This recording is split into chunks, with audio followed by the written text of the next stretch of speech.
নমস্কার ভাই লোক, মুই আজকে হরিনাথ আসং। মুইও একটা বাঙালি, ঠিক আছে, মুইও একজন বাঙালি।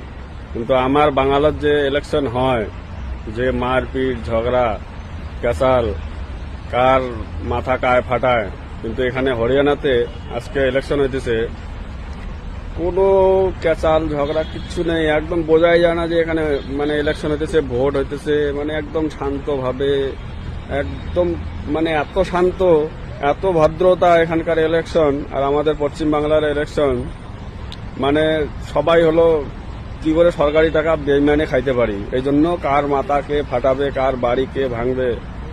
আর এখানে হরিয়ানা দেখো ভাই, এত সুন্দরভাবে ভদ্রভাবে গণতান্ত্রিক হিসাবে ভোট হইতেছে।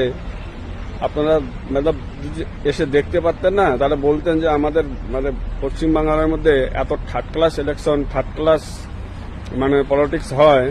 এই হরিয়ানা, অন্য অন্য দেশ, আমি পুনা গেছিলাম, আমি মানে অনেক দেশে, মানে গুজরাট, তারপরে সাউথের মধ্যে তোমার কেরালা, চেন্নাই, সব জায়গার আমি দেখেছি। মানে আমাদের পুনা, সব জায়গায় আমি সব জায়গায় দেখছি ভাই, ব্যাঙ্গালোর, সব জায়গায় দেখছি, সব জায়গার ইলেকশন এত সুন্দরভাবে হয়। আর আমাদের পশ্চিমবাংলার ইলেকশন এত থার্ড ক্লাস, সব শুধু বেইমানির টাকা খাওয়ার জন্য, বুঝলে।